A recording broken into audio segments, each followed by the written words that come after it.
Well, we started the day with Notre Dame as around a minus 3,000 in terms of yes, that the Irish would make the college football playoff. But here we are doing a video about not only Notre Dame not making the college football playoff, but Notre Dame withdrawing their name from consideration for a bowl game following the 2025 season. This is what the Notre Dame football Twitter account put out on social media. We appreciate all the support from our families and fans, and we're hoping to bring the 12th national titles to South Bend in 2026. We talked about this in our live show immediately after the college football playoff rankings dropped, and all of us at Blue and Gold that were on that show were like, we would be surprised if Notre Dame skipped it, especially considering a Pop-Tarts Bowl against BYU, like the Birmingham Bowl or something. Skip that. But Pop-Tarts Bowl, like maybe the marquee bowl game outside of the college football playoff, you would think they would go for it, but they didn't. Tyler, how surprised were you when you saw Notre Dame announce this?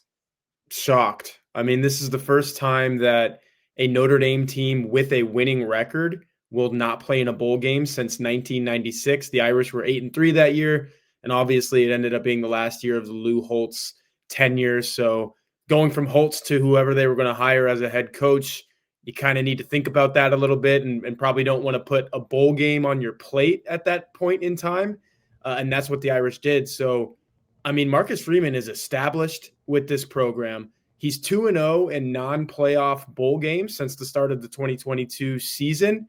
Obviously, the Irish won the Gator Bowl. The Irish won the Sun Bowl. So he gets his guys up. Whoever's playing in these things, opt-outs, all of those things in mind, he gets his guys up for these games. It just shows you how strongly Notre Dame felt about being left out of the college football playoff field for them to say, you know what? We are not playing in a bowl game of any kind that's not a playoff game. And I think Eric knows a little bit more about the particulars of why that is. Yeah, Eric, tell us, what are you hearing about this?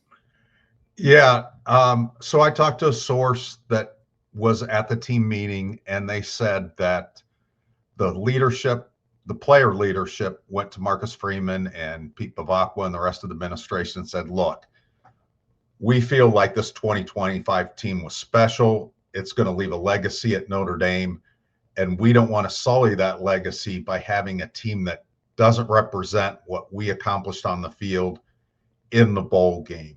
Not that they can't be competitive in that bowl game, but they just didn't feel like it was an accurate representation of what this team is. And with all the opt-outs, and some of them would be NFL related, some of them would be injury recovery related.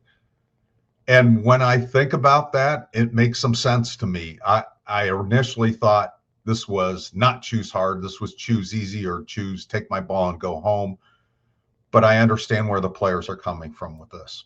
Yeah, I got a message from a source too that just said the kids are hurt, Tyler. So Tyler, following up on what Eric said, and then a lot of people are tweeting out there. I know Brett McMurphy of On3 is saying this is like Notre Dame opting out. This is the end of the bowl system as we know it. Yeah, before we get to that, I want to mention one more thing on just the Notre Dame side of this. And I talked to a couple people as well, and their immediate reaction was, oh my gosh, this stinks for the developmental guys who could have really used the practices, the game. But when you hear what Eric said, and then you talk to these people a little bit further, it's like, yeah, this was a special Notre Dame team that won 10 games in a row by 10 plus points in all of those, and was primed to make another run in the college football playoff. Like, I got the same vibes with this 2025 team as I did with the 2024 team. Like, the calendar had just flipped to December, and I was getting ready to be busy every single weekend from now through the end of January. And that not being a possibility, like that not being reality, I think Notre Dame made a bold stand here and said, look, this is what we thought it was going to be for us. And since it can't be that, I don't want it to be Pop-Tarts. No offense to Pop-Tarts, but I don't want it to be Pop-Tarts is essentially what Notre Dame said in this. And yeah, to the other part of your question, Mike, it's, look, if Notre Dame can do this, I know not everybody can be Notre Dame and Notre Dame's independent and this and all that, but like other teams can do this exact same thing.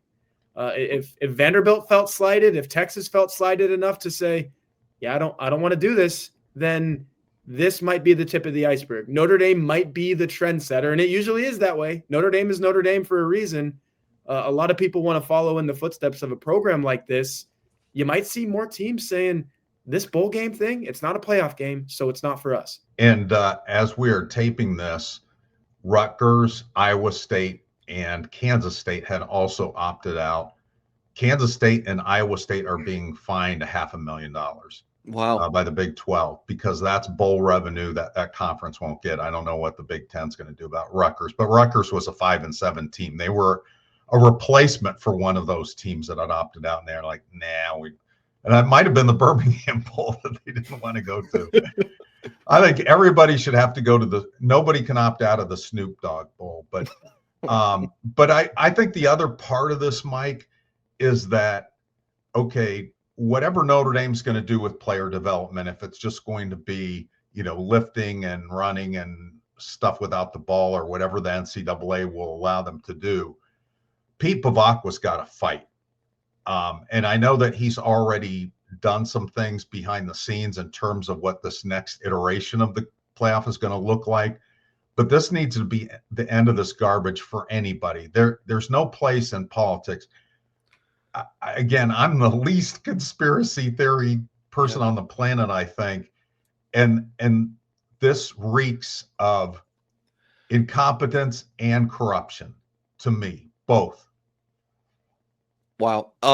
Let's get your guys' thoughts on this from Ross Dellinger of Yahoo Sports, who had a one-on-one interview with Pete Bavacqua. I'm sure it was a quick phone call, but a newsy wrinkle from Pete Bavacqua as part of an MOU, a Memorandum of Understanding, I believe that's what that stands for, signed last spring. Notre Dame is assured of a CFP berth if it is ranked in the top 12 starting next year. Obviously, Notre Dame wished that would have started this year. As Ross noted in his tweet, if this year's situation unfolds next year, the final at-large team, Miami would have gotten bumped for number 11 Notre Dame. So I wanted to bring this up, Eric, because it just feels like with all of this outrage that we're seeing, is there going to be more change, whether it's you can't have two group of 5 teams, like just thoughts on the college football playoff as we know it not being the case for next year?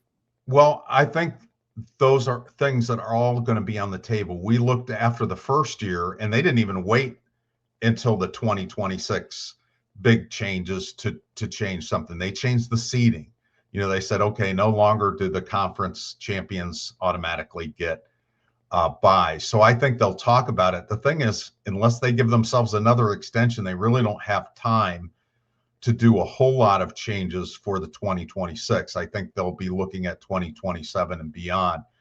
But yeah, they're going to have to talk about it. And the thing that I really liked when Jack Swarbrick designed the 12-team playoff was that Notre Dame was willing to do what was best for college football. They said, okay, we get it. We're not in a conference championship game. We don't have that 13th data point.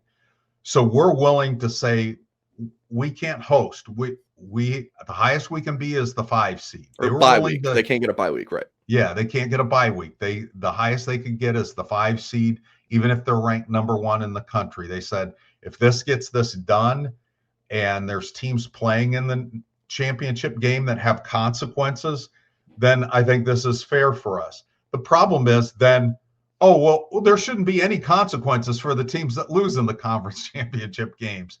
So we got to get past this Mickey Mouse rhetoric of it's all about our conference and stuff, and think about what's best for college football and these solutions. I think a lot of people would view the Memorandum of Understanding that we just talked about, Mike, as a little bit of a Mickey Mouse nod to Notre Dame, though. Like, the outrage with Notre Dame was loud and obvious and probably just in the way that Irish fans and people just who plain thought Notre Dame should get in went about it. But could you imagine if Notre Dame got in via a loophole over Miami and what we'd be hearing from the Miami side of things? Because everybody from Nick Saban to Kirk Herbstreit to Greg McElroy, they all thought Miami should be in anyway.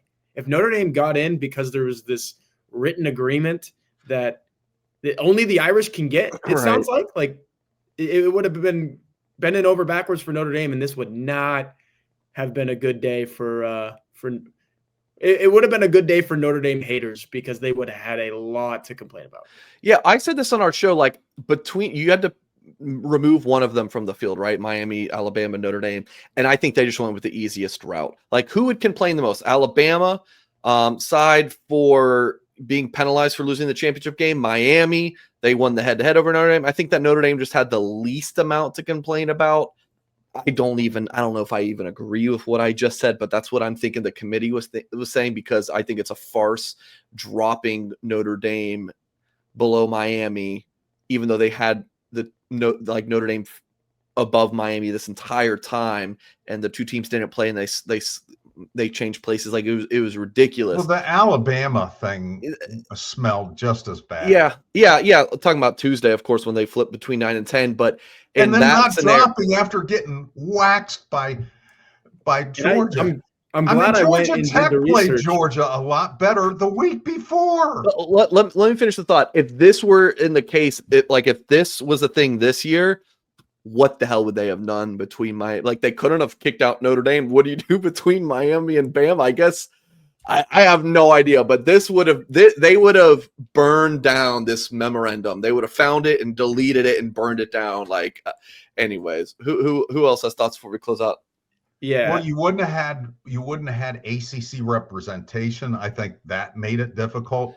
Look, I mean, we can't just force the fact that ESPN has television agreements with the ACC and the SEC.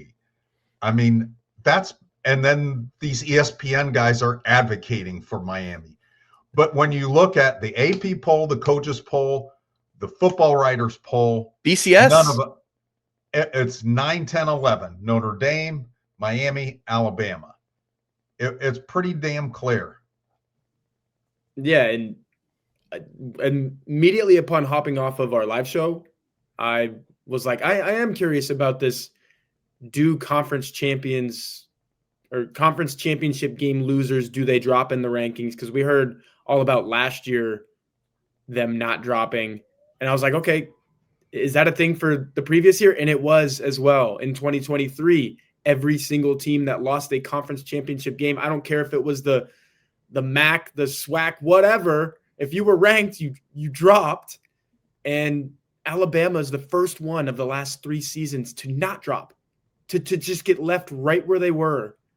And to Eric's point, I typically don't like going down the road of conspiracy theories either, but why were they the one team to not drop? It's so they could get into this thing. And it wasn't like it was a fluky game. I mean, it was 28-7. They -3 rushing yards. Come on, man. Yeah. All right. We have so much more to discuss over at blueandgold.com about this. I mean, all of the developments, so columns, the news, analysis, all that stuff. And then we'll have plenty more YouTube content. We spoke about all of this for over 2 hours in our live show that went out right after the rankings dropped. Now, of course, we didn't have the information about the bowl game. But if you need some more Notre Dame discussion, you can watch the replay of that show. Folks, please do hit the thumbs up on this video. Subscribe to the Blue and Gold YouTube channel. Again, blueandgold.com. Check out all of our content there. We'll catch you guys next time.